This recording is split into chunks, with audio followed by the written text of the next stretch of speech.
Hello छात्रों, कैसे हैं आप लोग? मस्त ना? आज एक जबरदस्त टॉपिक आपके सामने लेके आया हूं, पार्ट्स ऑफ स्पीच, जो आपके इंग्लिश ग्रामर को कॉम्पिटिटिव एग्जाम, एकेडमिक एग्जाम, किसी भी एग्जाम के लिए ओवरऑल बोले तो इंग्लिश लैंग्वेज को बहुत अच्छा कर देगा। ये parts of speech, parts of speech इतना इंपॉर्टेंट है कि इसको इंग्लिश लैंग्वेज का सोल कहा जाता है। और इस वीडियो के अंदर हम ये 3 पॉइंट कवर करेंगे और ये 3 पॉइंट्स क्या क्या हैं, पार्ट्स ऑफ स्पीच क्या होता है ये डिटेल में समझाऊंगा, पार्ट्स ऑफ स्पीच कितने होते हैं और कौन कौन होते हैं वो बताऊंगा, और सारे पार्ट्स ऑफ स्पीच का एक ओवरव्यू दूंगा जिसे आप चाह करके भी नहीं भूल पाओगे। और इस चीज को समझने के लिए हम लोग ज्यादा समय नहीं बर्बाद करते हुए तुरंत स्टार्ट करते हैं। तो ये रहा पार्ट्स ऑफ स्पीच क्या होता है का डेफिनेशन। ये डेफिनेशन को देख लो और इसको हम समझाते हैं ये डेफिनेशन क्या है। देखिए क्या लिखा हुआ है, words are divided into 8 groups. जितना भी दुनिया में वर्ड है इस इंग्लिश लैंग्वेज के अंदर, इन सारे वर्ड्स को 8 ग्रुप्स में डिवाइड किया गया है। Okay, according to their work. अब 8 को जो ग्रुप बनाया गया है, सारे शब्दों का, सारे वर्ड्स का जो 8 ग्रुप्स बनाए गए हैं, वो 8 ग्रुप्स किस बेसिस पे बनाए गए? According to their work in a sentence. एक सेंटेंस के अंदर ये जो काम करते हैं उन्हीं काम के आधार पर इनको 8 ग्रुप में बांटा गया है। अब इनका काम भी समझना पड़ेगा और ग्रुप भी समझना पड़ेगा, लेकिन सब समझ में आएगा। और फिलहाल इतना समझो कि मान लीजिए कि इंग्लिश में जितने भी वर्ड्स हैं, अभी बताऊंगा कितने वर्ड्स हैं, जितने भी वर्ड्स हैं उसको 8 ग्रुप में बांटा गया। जैसे मान लीजिए आप किसी स्कूल में पढ़ते हो, किसी कॉलेज में पढ़ते हो, तो वहां पर टोटल कितने स्टूडेंट हैं? तो मान लीजिए 2000 स्टूडेंट है। उन 2000 स्टूडेंट को क्या है, कुछ क्लासेस में बांट दिया गया। आप किसी सोसाइटी में रहते हो, एक सोसाइटी में रहते हो, तो वहां के लोगों को कुछ ग्रुप्स में बांट दिया। कुछ डॉक्टर हैं, कुछ इंजीनियर हैं, कुछ टीचर हैं, कुछ कारपेंटर हैं। इस तरह से सोसाइटी के लोगों को बांटा गया। उसी तरह से जैसे सोसाइटी के लोगों को काम के आधार पर बांटा गया, सेम उसी तरह वर्ड्स को 8 ग्रुप्स में उनके काम के आधार पर बांटा गया। और इसी ग्रुप को, इन्हीं ग्रुप्स को क्या कहते हैं? Parts of speech, parts of speech कहते हैं, पार्ट्स ऑफ स्पीच कहते हैं। अब समझिए, तो पार्ट्स ऑफ स्पीच क्या है ये शायद समझ में आ गया सिंपल। अगर इसको हम सिंप्लीफाई करें ताकि आपको समझ में आ जाए, क्योंकि डेफिनेशन रट करके कोई फायदा नहीं है, हम बार बार कहते हैं इसको। इस बात को समझिए और ऐसे समझिए जैसे अगर हम आपको बोले कि डिफाइन एन एप्पल, एक सेब है उसको डिफाइन करो, तो शायद नहीं कर पाओगे, क्योंकि आप जबकि सेब को बहुत अच्छे ढंग से जानते हो, लेकिन फिर भी उसको डिफाइन नहीं कर पाओगे। तो क्यों इसका जरूरत नहीं? डिफिनेशन का कोई जरूरत नहीं भैया, अगर वो चीज हमको समझ में आता है। तो उसी तरह इस चीज को समझो, इसका डिफिनेशन का उतना जरूरत नहीं है। डिफिनेशन दिया जाता है समझने के लिए, अगर समझ में आ जाए तो फिर डिफिनेशन की क्या जरूरत है? कोई जरूरत नहीं है। देखिए इसको सिंप्लीफाई करके समझते हैं। वर्ड्स आर डिवाइडेड, जितना भी ग्रुप में वर्ड्स आर डिवाइडेड, कुछ ग्रुप है उसको ही उसके काम के आधार पर बांटा गया, उस ग्रुप को ही क्या कहते हैं? Parts of speech. मतलब इसको अगर हम सिंप्लीफाई करें तो क्या डिफिनेशन निकल के आता है कि ग्रुप्स ऑफ वर्ड्स, शब्दों के जो समूह होते हैं वही पार्ट्स ऑफ स्पीच होते हैं। सिंपल, शब्दों के जो समूह होते हैं, शब्दों के जो ग्रुप्स होते हैं, उन्हीं को क्या बोलते हैं? पार्ट्स ऑफ स्पीच बोलते हैं। और सिंपल कर देते हैं। देखिए ग्रुप, अगर वर्ड्स का ग्रुप है तो वो एक वर्ड किसी न किसी ग्रुप में आता, तो हर एक वर्ड कोई ना कोई पार्ट्स ऑफ स्पीच है। तो एवरी वर्ड या a word is a parts of speech. तो पार्ट्स ऑफ स्पीच क्या होता है? एक वर्ड होता है, सिंपल, ठीक है ना। अब हम समझते हैं इसको और डिटेल में। एक डिटेल आते हैं। चलिए हम आपसे एक जनरल क्वेश्चन पूछते हैं कि इंग्लिश लैंग्वेज तो जानते हो ना, इंग्लिश लैंग्वेज क्या है? इसका पर वीडियो भी वो देख सकते हो। इंग्लिश लैंग्वेज जो है इसमें टोटल कितना वर्ड बोला जाता होगा? थोड़ा अंदाज लगा लो। 50,000, 1 लाख, 10 लाख,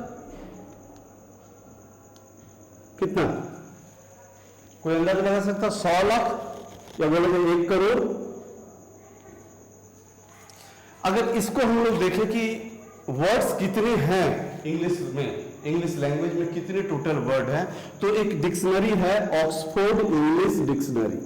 इस डिक्शनरी में जो टोटल वर्ड है वो कितने हैं? 0.6 मिलियन, मतलब 6 लाख। और ये सिर्फ ओरिजिनल इंग्लिश के वर्ड है, जो उसका इंग्लिश और लैटिन से बना हुआ जो वर्ड है।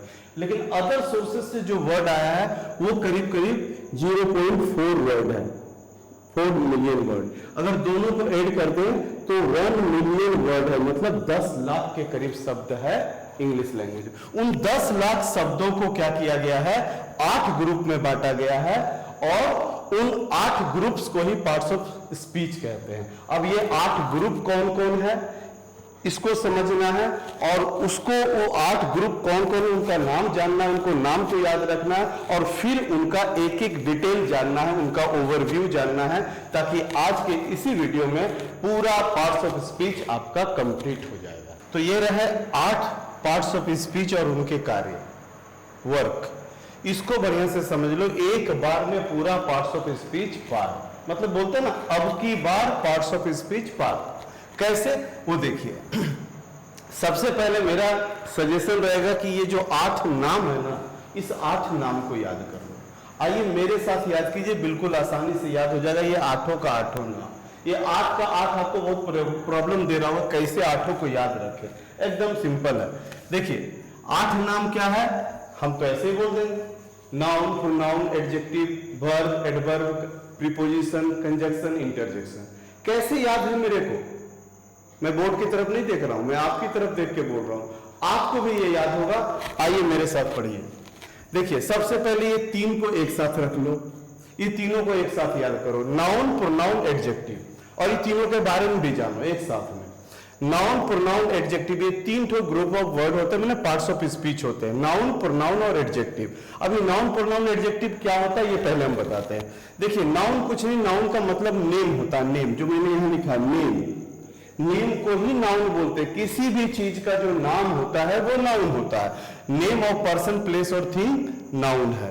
प्रोनाउन क्या होता है, अब बता रहे हैं। अगर एक पैराग्राफ हम लिख रहे हैं या किसी से बातें कर रहे हैं, तो बात के दौरान किसी व्यक्ति के बारे में बात करें तो उस व्यक्ति का नाम बार बार हम ले तो अच्छा लगेगा, नहीं लगेगा। एक बार उसका नाम लेते हैं, राम बोलते हैं, फिर उसके लिए ही यूज करते हैं, हिज यूज करते हैं, है ना। तो इस तरह से उसके लिए बहुत सारा दूसरा वर्ड यूज करते हैं जो उसी को डिनोट करता है। अगर राम का नाम यूज करने के बाद हम ही बोल रहे हैं तो ही का मतलब क्या है, राम। तो नाउन के बदले में जो वर्ड यूज होता है उसी को बोलते हैं प्रोनाउन। देखिए word used in place of noun, noun के प्लेस में, नाउन के स्थान पर जो वर्ड यूज किया जाता है उसी को क्या कहते हैं, प्रोनाउन। ये होता है प्रोनाउन। अब तो इससे क्या समझ गए, नाउन और प्रोनाउन एक के चीजवा है। अरे नाउन को बार बार नहीं लिखना पड़े, एक लिए क्या करते हैं कि दूसरा एक कॉमन वर्ड ले लेते हैं। जैसे सारा मेल के लिए ही है, सारे फीमेल के लिए सी है, तो एक कॉमन वर्ड ले लेते हैं जिसको बार बार यूज करने में आसान होता है और छोटा भी होता है। तो ये नाउन प्रोनाउन लगभग एक ही, दोनों ही नाम बताता है इंसान का, ठीक है। अब एडजेक्टिव क्या करता है, एडजेक्टिव भी दोनों के साथ ही काम करता है। एडजेक्टिव का क्वालिफाइज नाउन और प्रोनाउन। एडजेक्टिव क्या करता है, नाउन हो या प्रोनाउन, नाउन हो या प्रोनाउन, किसी का भी विशेषता बतलाता है, ठीक है। विशेषता बतलाने का मतलब क्या है, जैसे हम आपको एक एग्जांपल देते थे ताकि जल्दी से आप समझ जाए। ठीक है, there is a good boy, there is a good boy, तो गुड क्या कर रहा है, बॉय का विशेषता, कैसा लड़का, अच्छा लड़का, तो गुड क्या हो गया, एक एडजेक्टिव हो गया। He is good, he is good, तो गुड क्या कर रहा है, ही का विशेषता बतला, प्रोनाउन का विशेषता बतला रहा है। तो इस तरह से एडजेक्टिव क्या होता है, नाउन प्रोनाउन का विशेषता बताने वाले शब्द को एडजेक्टिव कहते हैं। तो याद हो गया तीनों, नाउन प्रोनाउन एडजेक्टिव, क्लियर। अब देखिए 5 और बचा हुआ, उसको भी हम याद कराते हैं। अब की बार 2 को पकड़िए, ये दोनों एक जैसा है, वर्ब एडवर्ब, नाम भी देख रहे हैं, वर्ब एडवर्ब। वर्ब क्या होता है, एडवर्ब क्या होता है, समझिए। मैंने वर्ब के सामने 3 वर्ड लिखा है, बीइंग, हैविंग और डूइंग। कई लोग इसको मतलब मिस्टेकली पढ़ाते हैं और वो कहते हैं वर्ब जो होता है डूइंग वर्ड होता है, मैंने काम करने का बोल दो तो वो वर्ब है। ये एग्जैक्टली सही नहीं है, ठीक है। नहीं, जितना बोला वो सही है लेकिन वो अधूरा है, उसको हम पूरा कर देते हैं। देखिए वर्ब से 3 तरह का बात, 3 तरह का चीज आता है, 3 तरह की बातों का बोध होता है। वर्ब अपना मीनिंग 3 तरह से व्यक्त करता है। पहला क्या है, बीइंग, हैविंग और डूइंग। बीइंग का मतलब क्या हो गया, होना। जैसे आई एम ए टीचर, तो एम क्या है, वर्ब है क्योंकि मेरा होना बता रहा है। हैविंग मतलब पास रखना, I have a marker, I have a marker, तो ये हैव क्या कर रहा है, मेरे पास क्या है वो बता रहा है, तो हैविंग भी वर्ब है। हैव क्या है, वर्ब है जो कि पास रखना बता रहा है। और तीसरा क्या है, डूइंग, मैंने कोई काम करना, जैसे आई एम टीचिंग यू, मैं आपको पढ़ा रहा हूं, तो टीचिंग क्या हो गया, वर्ब हो गया। ठीक है, डूइंग वर्ड हो गया तो भी एक वर्ब हो गया। तो जो भी होना, पास रखना या काम करने का बोध कराए जो वर्ड, वो वर्ड क्या है, वर्ब है। अब उसी वर्ब का जो विशेषता बतलाता है उसको एडवर्ब कहते हैं। और एडवर्ब जो है, नाम तो इसका एडवर्ब है, लेकिन ये सिर्फ वर्ब का ही विशेषता नहीं बतलाता है ना, ये सिर्फ वर्ब का ही विशेषता नहीं बतलाता है, वर्ब के अलावा किसका किसका विशेषता बतलाता है। देखिए, मॉडिफाइज द मीनिंग, मतलब किसी एडजेक्टिव का, किसी वर्ब का, किसी दूसरे एडवर्ब का भी, कोई फ्रेज का या किसी क्लॉज का या पूरा सेंटेंस का भी क्या करता है, मीनिंग को मॉडिफाई कर देता है। इसको समझिए कैसे, मीनिंग को मॉडिफाई कर देता है। जैसे अगर हम बोले राम रन्स, राम दौड़ता है, अब बोलते राम रन्स फास्ट, तो देखिए उसका काम को हम मॉडिफाई कर दे, कैसे दौड़ता वो बता दिए, फास्ट क्या हो गया, एडवर्ब हो गया। ठीक है ना, तो इस तरह से एडवर्ब क्या करता है, वर्ब को मॉडिफाई करता है, मतलब वर्ब में कुछ और मीनिंग जोड़ देता है, जो बताता कब हुआ, कैसे हुआ, कहां हुआ, ये सारी चीजों को बताने वाला जो वर्ड होता है वो एडवर्ब होता है। उसके बाद प्रीपोजिशन देखिए, तो दूसरा में आपको वर्ब एडवर्ब याद हो गया। पहला नाउन प्रोनाउन एडजेक्टिव, एक बार में बोलिएगा नाउन प्रोनाउन एडजेक्टिव, दूसरा बार बोलिएगा वर्ब एडवर्ब, 5 हो गया। फिर क्या है, सन सन सन सन, 3 गो आ जाएगा। कौन सन है, 3 गो, प्रीपोजिशन, कंजक्शन, इंटरजेक्शन, 3 गो सर लास्ट में है, प्रीपोजिशन, कंजक्शन, इंटरजेक्शन, यही 3 ठो है, बस इसमें क्या कंफ्यूजन है। अब प्रीपोजिशन क्या होता है, रिलेशन बिटवीन टू वर्ड्स, इसका काम क्या है, दो शब्दों के बीच में रिलेशन बनाना। फॉर एग्जाम्पल, जैसे हम आपको बोलेगा cat is on the table, तो टेबल और कैट में रिलेशन कौन बता रहा, ऑन, क्या रिलेशन बता रहा है कि कैट जो है वो टेबल के ऊपर है, हो गया। तो दो शब्दों के बीच में जो रिलेशन बताता है वही क्या हो गया, preposition, on, at, in, over, ये सब क्या है, प्रीपोजिशन होता है। उसके बाद कंजक्शन, दूसरा सन क्या है, कंजक्शन। कंजक्शन किसको बोलते हैं, ये क्या करता है, दो या दो से अधिक शब्दों को या दो सेंटेंसों को जोड़ता है, जैसे एंड, बट, ये क्या कर रहा है, दो या दो से अधिक सेंटेंस को जोड़ा, Ram and Shyam going to are going to market, है ना, he is poor but honest, यहां देखिए दो सेंटेंस को जोड़ दिया। उसके बाद क्या है आपका इंटरजेक्शन। इंटरजेक्शन किसको बोलते हैं, words expressing the sudden feeling of joy, sorrow, surprise, etc.. इसका क्या मतलब हुआ, वे शब्द जिसका यूज हम लोग किस लिए करते हैं, हमारे सडन, हमको कभी कभी अचानक कोई अजीब दूसरे ढंग का फीलिंग होता है और उसके लिए हम कुछ एक्सक्लेम करते हैं, कुछ वर्ड मुंह से ऑटोमेटिक निकल जाता है, जिसमें मेरा माइंड का कंट्रोल नहीं होता, बल्कि हार्ट से वो बात निकल जाता है, दिल से वो फीलिंग से वो बात आ जाती है। तो वैसे शब्दों को क्या बोलते हैं, इंटरजेक्शन। जैसे हम बोल देते हैं कुछ अच्छा दिखता है, वाव, तो वाव क्या हो गया, इंटरजेक्शन। हुर्रे, क्या, इंटरजेक्शन। वाह, तो ये इंटरजेक्शन, इस तरह के शब्द को इंटरजेक्शन कहते हैं। तो यही तो है। अब इसको देखिए, याद भी हो गया होगा, noun pronoun adjective, verb adverb, preposition, conjunction और इंटरजेक्शन, यही है पार्ट्स ऑफ स्पीच। लेकिन हमने जैसा कहा था वीडियो के शुरू में कि इसका टोटल ओवरव्यू दूंगा, एग्जांपल के साथ समझाऊंगा, 8 का ओवरव्यू अब हम बताते हैं आपको, और जिससे नाउन प्रोनाउन एडजेक्टिव एडवर्ब बिल्कुल क्लियर हो जाएगा। ये सिंपल से था, अब इसको थोड़ा सा डिटेल में हम 8 के बारे में बताएंगे। तो डिटेल में समझने के लिए देखिए, एक एक करके समझेंगे। सबसे पहले आया नाउन, तो नाउन के बारे में समझते हैं कि नाउन क्या होता है। जान तो गए भाई, नाउन किसी चीज का नाम होता है, लेकिन इतना काफी नहीं होता है। प्रैक्टिकली किसी चीज को समझने के लिए इतना काफी नहीं होता है जानना कि नाउन किसी के नाम को बोलते हैं, किसके किसके नाम को बोलते हैं, वो नाम कैसा कैसा होता है, ये भी समझना होगा, तब जाकर के नाउन टोटल समझ में आएगा। तो इसको देखते देखिए, पहले नाउन का डेफिनेशन लिखा हुआ है, इसको समझते क्या लिखा, the word which states the name of a person, place, thing, action, quality और कंडीशन आर कॉल्ड नाउन। इसका हिंदी में समझते हैं, वे शब्द जो बताता है, स्टेट्स मतलब बताता है, क्या बताता है, नाम बताता है, किसका, एक आदमी का, कोई व्यक्ति का नाम, किसी प्लेस का नाम, किसी थिंग का नाम, किसी एक्शन का नाम, कोई क्वालिटी का नाम, कोई कंडीशन का नाम, जो बताता है उसी को क्या कहते हैं, हम नाउन कहते हैं। तो यहां पर देखिए, आप आपका नाउन पर जो है वो किसी पर्सन का नाम होता है, जिसको समझते हैं कि पर्सन का नाम कैसे कैसे होता है। तो यहां से ज्यादा क्लियर समझ में आए। देखिए पर्सन आपके सामने है, पर्सन में हमने एक लड़के का नाम रखा है राहुल, दूसरी रिया लड़की का नाम, फिर बॉय। ये देखिए ये कंफ्यूजन को क्लियर कीजिए, बॉय और राहुल। देखिए किसी कोई अगर एक लड़का है तो उसका नाम अगर राहुल है तो उसको हम राहुल भी बोल सकते हैं और लड़का भी बोल सकते हैं। अब देखिए दोनों नाम का फर्क को समझिए। राहुल जो है उसका पर्सनल नाम है, इसको प्रॉपर नाउन बोलते हैं, और बॉय जो उसका क्या है, एक कॉमन नाम है, और भी लड़का के साथ ये नाम वो शेयर करता है, तो उसको हम बॉय कॉमनली बोलते हैं, तो उसका कॉमन नाउन क्या हो गया, बॉय। फिर गर्ल उसी तरह एक कॉमन नाउन हो गया। टीचर क्या है, टीचर देखिए लड़का भी हो सकता है, लड़की भी हो सकती है, टीचर। तो अब टीचर जो होगा वो अपने आप में एक मैन तो होगा ना, इंसान तो होगा ना, तो वो भी हो सकता है। तो देखिए यहाँ पर समझना कि नाम का बहुत प्रकार होता है, उसको भी डिटेल में जानेंगे उस वीडियो में, जिस वीडियो में, जो वीडियो टोटली सिर्फ नाउन के लिए डिवोटेड रहेगा, उसमें नाउन के बारे में और डिटेल में जानेंगे, थोड़ा थोड़ा करके डिटेल करेंगे। दूसरा देखिए प्लेस का नाम। प्लेस के नाम में क्या क्या है, विलेज, विलेज क्या होता है, विलेज गांव प्लेस का नाम है। सिटी क्या है, कोई भी शहर हो, सिटी क्या है, प्लेस का नाम है। अब आगे कंट्री, ये भी प्लेस का नाम है, छोटा से बड़ा में मैंने गया।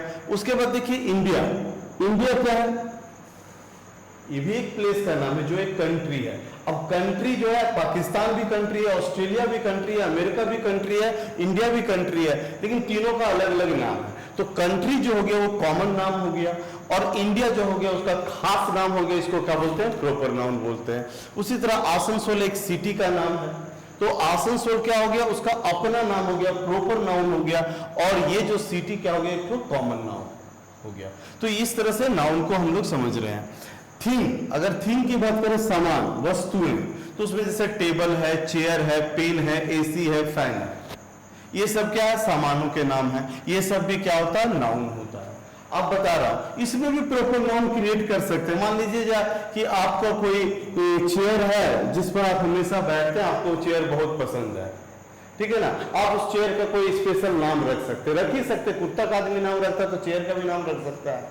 तो इसका नाम एक तो चेयर का रख दिया बैठक, है ना। अब वो चेयर, मेरा बैठक कहाँ है, अब चेयर का नाम रख सकते हैं, आप कुछ और भी नाम अपना पसंद का रख सकते हैं। तो बैठक जो नाम चेयर का रखे वो क्या होगा, उसका प्रॉपर नाउन नेम हो गया या प्रॉपर नाउन हो गया, और चेयर उसका क्या है, कॉमन नेम है। तो ये सिंपल है। अब समझते हैं, ये सब चीज तो बहुत आसान से समझ में आता है, लेकिन जहां फंसते हैं वो ये है, एक्शन करना।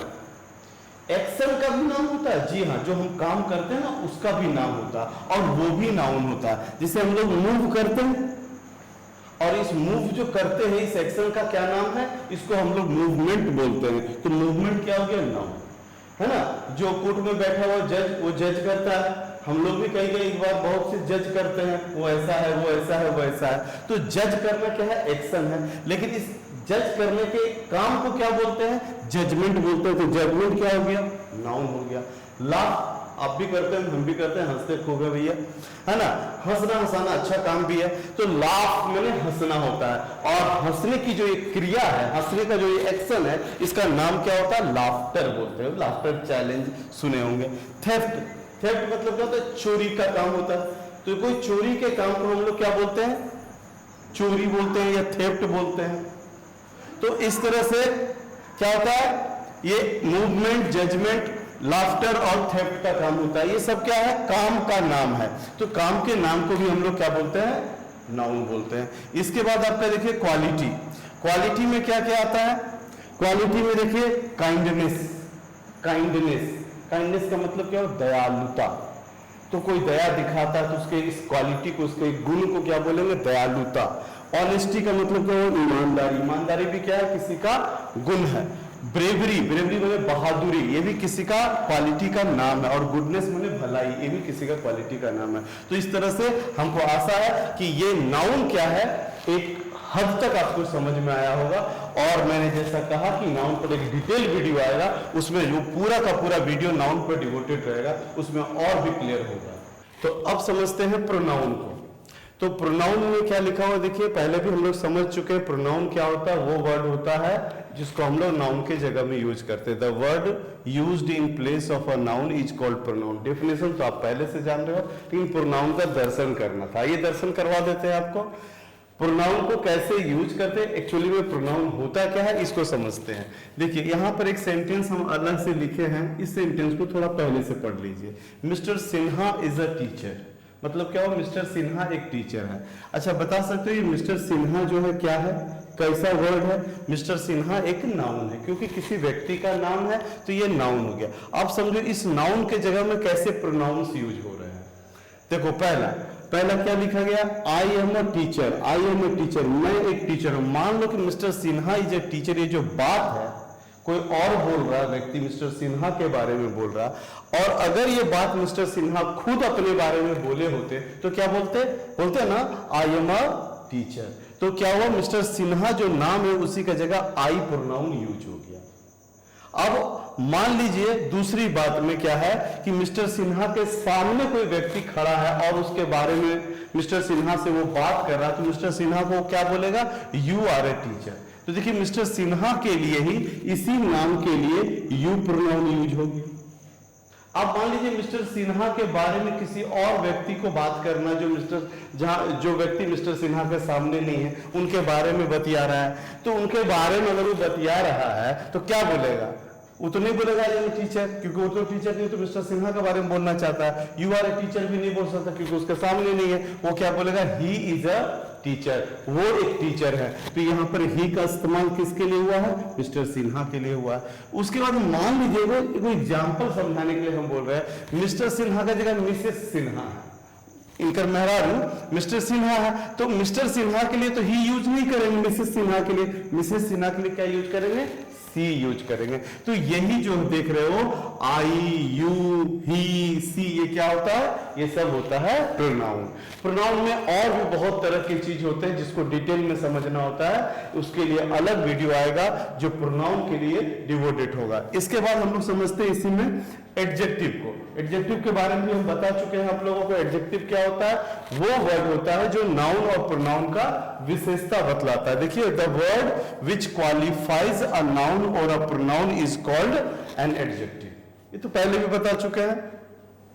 अब समझते हैं कि एडजेक्टिव दरअसल में होता क्या है, ये कैसे किसी का विशेषता बतलाता है, इसको भी थोड़ा सा समझते हैं। देखिए 3 एग्जाम्पल आपके सामने है। पहला क्या है, the honest boy is good. थोड़ा सा पढ़ करके सोचो कि कौन सा 2 वर्ड पहला सेंटेंस में है जो किसी का विशेषता बतला रहा है। इसमें सबसे पहले सोचो विशेषता किसका बताया, नाउन या प्रोनाउन का। तो इसमें कोई नाउन या प्रोनाउन है, हाँ है ना, ये बॉय नाउन है, कोई लड़का का नाम है, लड़का किसी चीज का नाम है, लड़का एक मनुष्य को बोलते हैं, भाई कम उम्र का आदमी को लड़का बोलते हैं, तो बॉय क्या हो गया, नाउन हो गया। अब इस नाउन का विशेषता बताने वाला 2 शब्द ढूंढो, इसमें कौन है, लड़का कैसा है तो ऑनेस्ट है, और कैसा है, गुड है। ये देखिए ऑनेस्ट भी बॉय का विशेषता बतला रहा और गुड भी बॉय का विशेषता बतला रहा। यहां से थोड़ा सा समझना है। देखिए जो एडजेक्टिव होता है, विशेषता बतलाने वाला एडजेक्टिव जो होता है ऑनेस्ट और गुड है यहां पर, लेकिन दोनों का पोजीशन थोड़ा सा समझिए। एक एडजेक्टिव जो है बॉय के आगे लगा हुआ और एक एडजेक्टिव जो है बॉय के बाद लगा हुआ है। इससे क्या समझ में आता है कि एडजेक्टिव का यूज जो है नाउन के पहले भी हो सकता है और नाउन के बाद भी हो सकता है। अगला एग्जांपल में देखिए क्या है, एवरी बॉय वाज इंटेलिजेंट। इसमें भी 2 एडजेक्टिव है और नाउन कौन है, बॉय है। कौन लड़का, एवरी लड़का, एवरी बॉय। तो ये क्या हो गया, एवरी क्या हो गया, एक तो एडजेक्टिव है क्योंकि ये बॉय का विशेषता बतला रहा, और एवरी बॉय कैसा है, इंटेलिजेंट है, ये भी विशेषता बताने का काम कर रहा, तो ये भी क्या हो गया, एडजेक्टिव। अब देखते हैं तीसरा एग्जांपल में क्या बोला, that boy had many friends and much money. इस सेंटेंस में बोलिए नाउन कितना है, इस सेंटेंस में नाम है, पहला ही बॉय नाम है, दूसरे बात फ्रेंड नाम है। फ्रेंड नाम होता है भाई जिससे हम बातचीत करते हैं, हेल मिल रहता है, उसको फ्रेंड्स बोलते हैं, तो फ्रेंड्स भी नाम है। और मनी, जेब में गांधी जी जो रहते हैं उनको भी मनी बोलते हैं, तो वो भी किसी चीज का नाम है। 3 ठो नाउन आप देख रहे हो, बॉय, फ्रेंड्स और मनी। अब ये तीनों का विशेषता बताने वाला एक एक शब्द है। देखिए बॉय का विशेषता कौन बता रहा है, दैट। कौन लड़का, दैट बॉय, मतलब वो लड़का, तो वो क्या कर रहा है, बॉय का विशेषता बता रहा। फ्रेंड्स कितना दोस्त, कौन सा दोस्त, तो मैनी फ्रेंड्स, तो मैनी बॉय क्या कर रहा है, फ्रेंड का विशेषता बतला रहा। कितना पैसा? तो मच मनी बहुत पैसा। तो मच क्या कर रहा है? मनी का विशेषता बतला रहा है। इसका मीनिंग क्या हो गया? उस लड़के के पास बहुत सारा दोस्त और बहुत सारा पैसा है। लेकिन ये सच्चाई नहीं है। जिसके पास बहुत सारा दोस्त होता है, बहुत सारा पैसा नहीं होता, खर्चा हो जाता है। खैर कोई बात नहीं, हम लोग को एडजेक्टिव समझना था, समझ गए होंगे। तो ये हुआ एडजेक्टिव। जो एडजेक्टिव वो वर्ड्स है जो क्या करता है? किसी नाउन या किसी प्रोनाउन का भी विशेषता बतलाता है। जैसे ही इज गुड बोल दिए तो गुड क्या कर रहा है? ही का विशेषता बतला रहा है। तो ये सारा एग्जांपल रहा। अब इसके बाद हम समझते हैं नेक्स्ट नाउन प्रोनाउन एडजेक्टिव हो गया। नाउन प्रोनाउन एडजेक्टिव के बाद हम लोग समझते हैं नेक्स्ट वर्ब। तो देखते हैं वर्ब। वर्ब क्या होता है? The word which expresses being, having or doing is called verb. Definition तो पहले से भी आप जान रहे हो, रिपीट हो रहा definition। वो शब्द जो being माने होना, having माने पास रखना, doing माने काम करने का बोध कराए, वो वर्ड को क्या बोलते हैं? verb बोलते हैं। अब उन्हीं तीनों का देखिए नीचे एग्जाम्पल दिया हुआ है। यहां पर देख लीजिए, आई एम ए टीचर। ये क्या? एम क्या है? एक वर्ब है। ये एक वर्ब है। क्यों एक वर्ब है? क्योंकि मेरे को टीचर होना ये एम ही बता रहा है, इसीलिए एम एक वर्ब है। होना बताएगा, बीइंग माने होना, होना बताएगा तो वो एक वर्ब होगा। दूसरा क्या? I have a book. मेरे पास एक किताब है। ये कौन बता रहा? हैव बता रहा। ये हैव से पता चल रहा है कि मेरे पास एक किताब है। तो हैविंग माने पास रखना जो वर्ब बताएगा, जो वर्ड पास रखना बताएगा वो भी क्या होगा? एक वर्ब होगा। तो इस तरह से हैव जो है पास रखने का बोध कर रहा, इसलिए वो भी क्या है? एक वर्ब है। उसके बाद नेक्स्ट देखिए, आई टीच इंग्लिश। मैं अंग्रेजी पढ़ाता हूं, मैं इंग्लिश पढ़ाता हूं। तो देखिए मैं क्या काम करता हूं, मेरे काम को बता रहा। जो एक्शन को बताएगा, काम करना बताएगा, काम करने का नाम नहीं, काम करना बताएगा, उसको क्या कहेंगे? वर्ब कहेंगे। देखिए यहां थोड़ा सा कंफ्यूजन आ रहा। नाउन में भी एक्शन आया था, एक्शन का नाम नाउन होगा और एक्शन खुद क्या होगा? वर्ब होगा। क्लियर है? अब इसके बाद ये वर्ब भी क्लियर, वर्ब बहुत आसान है। ऐसे वर्ब का डिटेल में जाएंगे, उसके लिए नेक्स्ट वीडियो। अब आगे बढ़ते हैं एडवर्ब। एडवर्ब में देखिए क्या है? एडवर्ब थोड़ा सा कॉम्प्लेक्स है, तो इसको हम पूरी तरह से क्लियर करेंगे। क्या बोल रहा है? एडवर्ब किसको बोलते हैं? Word, the word which modifies the meaning of a verb, an adjective, another adverb, a phrase, clause और अ सेंटेंस। मतलब इसको इतना जो नाम याद रखिएगा ना, verb, adjective, another adverb, a phrase, a clause और अ सेंटेंस, इससे अच्छा छोटा सा फॉर्मूला देते रहा हूं, उसको याद रखिएगा। देखिए विशेषता बताने का जिम्मा दो आदमी लिया है। कौन कौन? एगो एडजेक्टिव जो पहले बताएं और एगो एडवर्ब। नाउन और प्रोनाउन जो होता है ना, उसका विशेषता बताता है एडजेक्टिव, और नाउन प्रोनाउन को छोड़कर बाकी सबका विशेषता एडवर्ब बताता। बस इतने तो याद रखना है। ये तो सभ्य का नाम हम लिख दिए, फिर भी स्पेशली आप समझे तो वर्ब का, एडजेक्टिव का, दूसरे एडवर्ब का, दूसरे फ्रेज का, क्लाउज का या किसी पूरे सेंटेंस का विशेषता बतलाने वाले वर्ड को क्या बोलते हैं? एडवर्ब बोलते हैं। अब इन सब का एग्जाम्पल नीचे दिया हुआ है, एक एक करके समझते हैं वेरी क्विकली। देखिए पहला सेंटेंस में क्या है? Ram runs fast. राम तेज दौड़ता है। इसमें देखिए फास्ट क्या कर रहा है? राम कैसे दौड़ता है बता रहा है। इसका मतलब रन्स क्या वर्ब है, और ये फास्ट क्या कर रहा है? रन्स का विशेषता बतला रहा है, रन्स के मीनिंग को मॉडिफाई कर रहा है। अगर हम बोलते हैं राम रन्स, राम दौड़ता, कैसे दौड़ता नहीं दौड़ता नहीं पता, लेकिन राम रन्स फास्ट, कैसे दौड़ता ये पता चल गया, स्लो दौड़ता फास्ट दौड़ता है। अब दूसरे में देखिए क्या, you are a very good boy, आप एक बहुत अच्छे लड़के हो। तो इसमें देखिए क्या कर रहा है, ये वेरी वर्ड को देखो, वेरी क्या कर रहा है, ये गुड का विशेषता। कैसा गुड? Very good. देखो कम गुड भी होता है, वो ज्यादा गुड होता है, तो वेरी गुड है, वो ज्यादा गुड है। तो वेरी गुड तो क्या कर रहा है, वेरी जो है गुड का विशेषता बतला रहा है, इसलिए वेरी क्या है, और गुड क्या है, एडजेक्टिव है, एडजेक्टिव का विशेषता बतलाने वाला क्या होगा, एडवर्ब होगा। तो वेरी आपका एडवर्ब हो गया, इधर फास्ट एडवर्ब हो गया। अब तीसरा एग्जाम्पल में देखते हैं क्या, Siya rights quite clearly, Siya लिखती है बिल्कुल साफ साफ।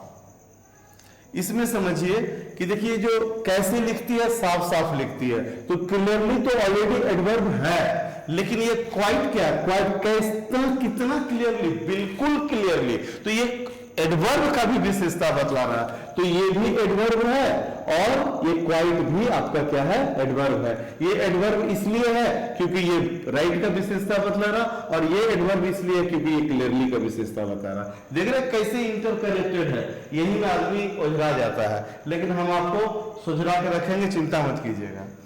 और 4 नंबर में देखिए क्या है, I reached station just before the arrival of the train। Means क्या मतलब हुआ, मैं स्टेशन पहुंचा ठीक ट्रेन के आने के पहले। अब देखिए यहां पर ट्रेन के आने के पहले ये फ्रेज है, टाइम फ्रेज है जो टाइम बता रहा है, और इस फ्रेज को आगे ये जस्ट रखा ठीक उसके पहले। कब, तो इसको एक तरह से क्या करा, मॉडिफाई करा, मतलब इसमें एक स्पेशल मीनिंग डाल रहा है। तो जस्ट यहां पर क्या हो गया, एक फ्रेज को मॉडिफाई कर रहा है, इसलिए वो एडवर्ब हो गया। 5 नंबर में देखिए, I reach the station just when the train arrived. ये व्हेन द ट्रेन अराइव्ड ये क्लाउज है, जो अगर आप क्लाउज पढ़े तो समझ पाओगे कि ये क्लाउज है, नहीं पढ़े तो इंतजार करो, मेरा वीडियो आ रहा क्लाउज पर, उसमें क्लाउज समझ में आ जाएगा। व्हेन द ट्रेन अराइव्ड, जब ट्रेन आई, ये क्या है, क्लाउज है। और ट्रेन जब आई उसको स्पेसिफाई कर रहा है ये जस्ट वर्ड, ठीक जब ट्रेन आई मैं स्टेशन पहुंचा। तो ये ठीक वर्ड क्या कर रहा है, इसको मॉडिफाई कर रहा है, इसलिए ये जस्ट भी क्या है, एक एडवर्ब है। अब नीचे वाला सेंटेंस में देख लीजिए, certainly I will help you. I will help you तो ऑलरेडी एक सेंटेंस है, मैं तुम्हारी मदद करूंगा, लेकिन कैसे करूंगा, सर्टेन, निश्चित रूप से करूंगा। तो निश्चित रूप क्या कर रहा है, ये पूरे सेंटेंस का विशेषता बतला रहा। इस तरह से हम लोग देखें कि एडवर्ब क्या काम करता है, और इस काम को करने वाले जितने भी वर्ड होंगे उसको ग्रुप किस में करेंगे, एडवर्ब में करेंगे। तो ये वर्ब और एडवर्ब भी क्लियर हो गया। अब समझते हैं प्रीपोजिशन। तो ये प्रीपोजिशन है। प्रीपोजिशन में क्या लिखा हुआ है, देखिए इसका डेफिनेशन एकदम सिंपल है। The word which states relation between two words in a sentence. एक सेंटेंस के अंदर 2 वर्ड हो और दोनों वर्ड के बीच में जो वर्ड दोनों वर्ड का बीच में रिलेशन बताएगा वो क्या होगा, प्रीपोजिशन होगा। अब ये प्रीपोजिशन को समझने के लिए कि कैसे ये, मतलब इसको सिंपल बोला जाए तो क्या बोल सकते हो, प्रीपोजिशन क्या है, रिलेशन स्टेटिंग वर्ड है, रिलेशन बताने वाला शब्द है। अब देखिए हम आपको कुछ प्रीपोजिशन दिखाते हैं। जैसे पहला एग्जांपल में देखिए, there is a cow in the field, there is a cow in the field. इसमें हम क्या देखते हैं कि ये जो इन वर्ड क्या कर रहा है, इसका काम को थोड़ा समझते हैं। काम क्या कर रहा है, there is a cow in the field, field और कॉ ये दोनों को क्या कर रहा है, जोड़ रहा है कि नहीं जोड़ रहा, जोड़ नहीं रहा, दोनों के बीच में रिलेशन बता रहा कि गाय कहां पर है, तो फील्ड में है, ठीक है, फील्ड में ऐसा तो उसके उसी के ऊपर में वहीं पे क्या है, गाय है। तो गाय और फील्ड के बीच में ये वर्ड क्या कर रहा है, एक रिलेशन बता रहा है। ऐसे ही वर्ड को जो रिलेशन बताए उसको क्या बोलते हैं, प्रीपोजिशन बोलते हैं। फिर देखिए आगे एक वर्ड है, इसमें देखिए क्या है, I am fond of T. I am fond of T का मतलब मैं चाय का शौकीन हूं। देखिए फॉन्ड क्या है, एक एडजेक्टिव है, और टी क्या है, एक नाउन है। ये एडजेक्टिव है और ये नाउन है, और इस एडजेक्टिव और नाउन के बीच में ये क्या कर रहा है, ऑफ, इस एडजेक्टिव को नाउन से रिलेट कर रहा है, उसका संबंध बता रहा है। तो इस तरह से ऑफ क्या हो गया, एक प्रीपोजिशन, क्योंकि ये 2 वर्ड के बीच में रिलेशन बता रहा है। फिर देखिए नेक्स्ट, यहां पर देखिए दोनों नाउन था, एडजेक्टिव नाउन का रिलेशन बताया, और यहां देखिए he is going to school, वो स्कूल जा रहा है। जा रहा है कहां, जाने की क्रिया को स्कूल से कौन जोड़ रहा है, टू। तो यहां पर क्या कर रहा है, एक वर्ब को एक नाउन से जोड़ने का काम कौन कर रहा है, टू कर रहा है। तो टू यहां पर इन दोनों वर्ड के बीच में रिलेशन बता रहा।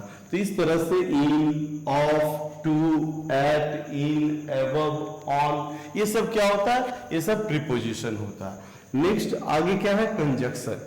कंजक्शन में बात करते हैं। कंजक्शन बहुत आसान सा है, इसका डेफिनेशन क्या है, the word which joins together 2 और मोर वर्ड्स और सेंटेंसेस। 2 या 2 से अधिक सेंटेंसेस या वर्ड को जोड़ने वाला जो शब्द होता है उसको हम लोग क्या कहते हैं, कंजक्शन कहते हैं। जैसे कि देखिए यहाँ 4 एग्जाम्पल है आपके सामने। Ram and Shyam go to school, इसमें ये जो एंड है ये क्या काम कर रहा है, राम को और श्याम, ये 2 वर्ड है, 2 नाउन है, दोनों को जोड़ रहा है। देखिए जोड़ने का काम यहाँ नहीं हो रहा, यहाँ पर दोनों वर्ड के बीच में रिलेशन बताया जा रहा और यहाँ पर जोड़ने का काम हो रहा है। कैसे जोड़ने का काम हो रहा है वो भी हम आपको समझा दें। अगर राम या श्याम दोनों में से कोई एक रहता तो यहाँ गो का गोज हो जाता, मतलब ये दोनों को जोड़ के प्लूरल बना दे रहा है। तो ये ज्वाइन करने का काम करता है ये एंड, इसलिए एंड को क्या कहते हैं, कंजक्शन। और रिलेशन बताने का काम करेगा तो उसको कहेंगे प्रीपोजिशन। ठीक है, अब दूसरा एग्जांपल में देखते हैं हम। जैसे बोले दो या दो से अधिक वर्ड को जोड़ सकता है, तो यहाँ पे देखिए तीन सहेली है, एक रश्मि, एक रजिया और एक रोजी। ये तीनों सहेली को जोड़ने का काम कर रहा है एंड अकेला। रश्मि, रजिया एंड रोजी आर माय फ्रेंड, ये तीनों मेरी दोस्त है। आगे देखिए 3 नंबर में क्या है, यहां भी एक कंजक्शन आपको मिलेगा, स्टडी हार्ड, कड़ी मेहनत करो, कड़ाई से पढ़ाई करो, हार्ड वर्क करो पढ़ाई में। अदरवाइज नहीं तो यू मे फेल, तुम फेल हो सकते हो। तो ये अदरवाइज क्या कर रहा है, एक सेंटेंस इधर है, एक सेंटेंस इधर है, इन दोनों सेंटेंसेस को जोड़ने का काम कर रहा है ये अदरवाइज। तो ये भी एक कंजक्शन हो गया। और 4 नंबर में सेम उसी तरह देखिए, ही इज रेडी, वो तैयार है। ऑन टू गो मतलब ही ऑन टू गो मतलब ही विल नॉट गो, वो नहीं जाएगा। वो तैयार है लेकिन नहीं जाएगा। दो अपोजिट बात को जोड़ने के लिए क्या आ गया, बीच में एक कंजक्शन आ गया बट। तो इस तरह से एंड, अदरवाइज और बट क्या हो गया, एक कंजक्शन हो गया। अब इसके बाद लास्ट है इंटरजेक्शन, इसको भी समझ लेते हैं। इंटरजेक्शन क्या होता है, the word which expresses a sudden feeling of joy, sorrow, surprise, praise, contempt etc are called interjection. अच्छा थोड़ा सा स्पेलिंग देखिएगा, यहाँ कंजक्शन है, JUNC, यहाँ पर जैक्सन है, इस थोड़ा सा ध्यान रखिएगा। और डिफरेंशिएशन को हम समझा देते हैं। इंटरजेक्शन किसको बोलते हैं, वैसे शब्दों को बोलते हैं जो सडन फीलिंग ऑफ जॉय को बताता है। माने अचानक कोई फीलिंग से आप, मतलब क्या बोला जाए उसको, कि आप सुस्ती में हैं, कुछ अचानक अच्छा ख्याल आ गया तो आपने चिल्ला वाओ। तो इस तरह का जो वर्ड जो हम लोग आश्चर्य करके बोलते हैं, सरप्राइज करके बोलते हैं, दुख में, खुशी में, क्या बोला जाए, आश्चर्य होता है तब, कोई किसी को प्रशंसा करना हो तो, किसी से कोई चीज गंदा देख रही है, घृणा हो रहा है, तब ऐसे समय में जो वर्ड हम इस्तेमाल करते हैं उसको एक्सप्रेस करने के लिए, वो फीलिंग को एक्सप्रेस करने के लिए, वैसे वर्ड को इंटरजेक्शंस बोलते हैं। एग्जांपल देख लेते हैं। देखिए पहला एग्जांपल में क्या, hurray we have won the match. ये वर्ड को ऐसे बोलने से नहीं होगा, कैसे बोलते हैं बच्चे लोग जब मैच जीते हुए था, hurray we have won the match. तो हुर्रे क्या कर रहा, उनकी खुशी को जाहिर कर रहा। तो एक फीलिंग है खुशी, खुशी की फीलिंग को जाहिर करने के लिए हुर्रे वर्ड आया, तो इस हुर्रे वर्ड को क्या बोलेंगे, इंटरजेक्शन। फिर दूसरे एग्जांपल में देखिए, अल्लाह द लीडर डाइड, अफसोस वो नेता मर गया। नेता मतलब पॉलिटिकल लीडर नहीं होता, बिजनेस लीडर भी होते हैं। तो अल्लाह वो नेता मर गया, तो इसमें ये अल्लाह क्या कर रहा है, अल्लाह क्या कर रहा है, अफसोस को जाहिर कर रहा है, भी एक दुख का को एक्सप्रेस करने के लिए वर्ड है, तो ये भी क्या हो जाएगा, इंटरजेक्शन हो जाएगा। फिर देखिए व्हाट, अब जैसे उसके आने का पूरा तैयारी हो गया, वो आना है, उसका स्वागत का पूरा तैयारी हो गया, अचानक आकर कोई खबर देता है कि वो नहीं आएगा, तो उस पर ये आश्चर्य से what, he will not come, अरे वो नहीं आएगा। तो ये व्हाट क्या हो गया, एक इंटरजेक्शन हो गया। इसी तरह से लास्ट एक एग्जांपल क्या, bravo you have done well, वाह तुमने बहुत अच्छा किया, शाबाश तूने बहुत अच्छा किया। तो ये शाबाश वाला जो वर्ड है ये भी क्या है, एक इंटरजेक्शन है। आशा करते हैं कि इस वीडियो में आपको ये टोटल प्रीपोजिशन का ओवरव्यू मिला होगा, एक समझ बनी होगा, एक थिंकिंग, एक कॉन्सेप्ट क्लियर हुआ होगा। और इन तमाम चीजों को, ये 8 पार्ट्स ऑफ स्पीच को एक एक वीडियो में समझने के लिए मेरे चैनल को सब्सक्राइब करके रखिएगा और इंतजार कीजिए, वो वीडियो जरूर आएगा। Thank you.